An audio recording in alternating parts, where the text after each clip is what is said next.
Desde as majestosas pirâmides do Egito até as naves espaciais, a humanidade sempre se fascinou com a construção de grandes obras. Mas por trás de cada conquista monumental, existe uma ferramenta também fundamental: o desenho técnico.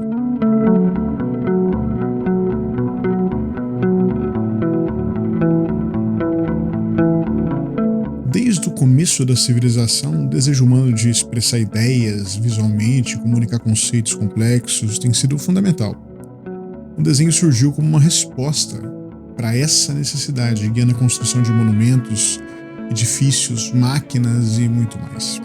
Milhares de anos no Antigo Egito, os primeiros esboços técnicos nasciam em papiros. Eles usavam ferramentas mais rudimentares, tipos de régua, compasso. Mesmo assim, eles registravam os projetos para erguer pirâmides e templos e outras obras que hoje a gente considera colossal.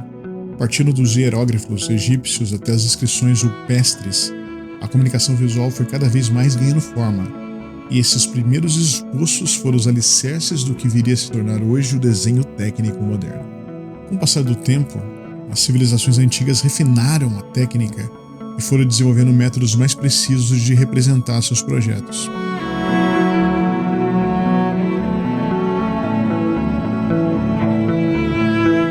Alguns séculos depois, durante a Renascença, o desenho técnico ganhou novos impulsos com a mente brilhante de um gênio chamado Leonardo da Vinci. Os esboços que ele fazia eram detalhados de máquinas e dimensões e revolucionaram a maneira como o mundo pensava em engenharia naquela época. Nesse período, essas representações deram um salto muito grande, explorando os princípios de perspectiva, geometria e pavimentaram o caminho para o desenho técnico como a gente conhece nos dias de hoje. Com a chegada da Revolução Industrial, o mundo testemunhou uma explosão de inovação e progresso, e o desenho técnico ficou cada vez mais preciso e padronizado. A criação de normas e ferramentas como pranchetas, escalas, projeções geométricas possibilitou a produção em massa e a construção de obras complexas como ferrovias e pontes. O desenho técnico tornou-se uma ferramenta indispensável para projetar máquinas, estruturas e sistemas muito mais complexos. A engenharia precisava de métodos cada vez mais precisos para traduzir as ideias em realidade, e o desenho técnico, que era a linguagem universal que conectava as mentes com quem fabricava.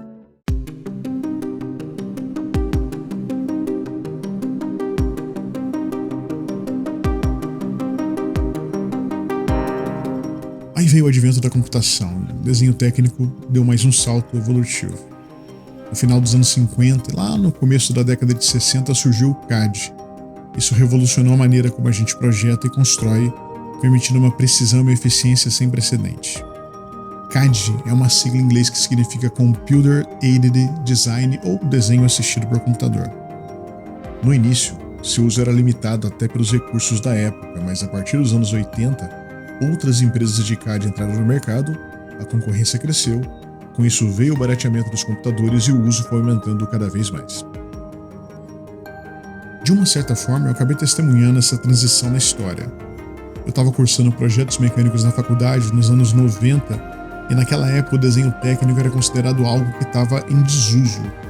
O CAD que era a bola da vez e, de fato, isso reclassificou as pranchetas de recurso essencial para item de museu.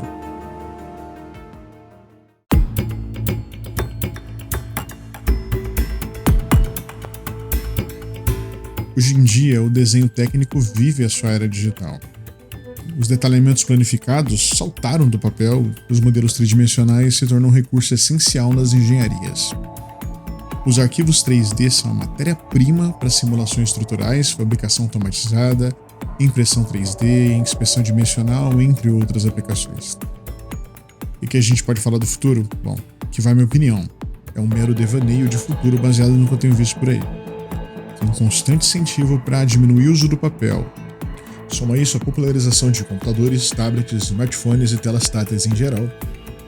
O próximo da fila para cair em extinção é o detalhamento 2D.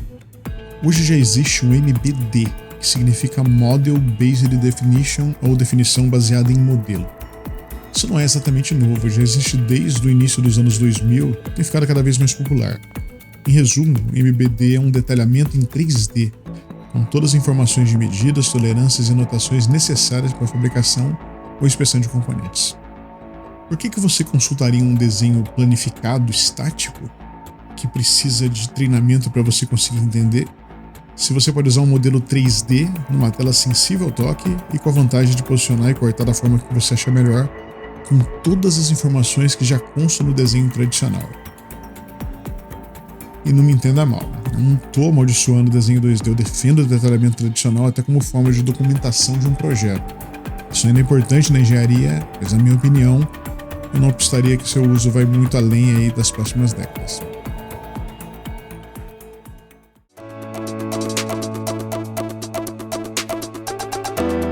A história do desenho técnico é uma jornada fascinante e que acompanha a própria evolução da humanidade em geral. Desde as ferramentas mais rudimentares, dos egípcios até software hoje de última geração 3D, o desenho se consolidou como uma linguagem universal.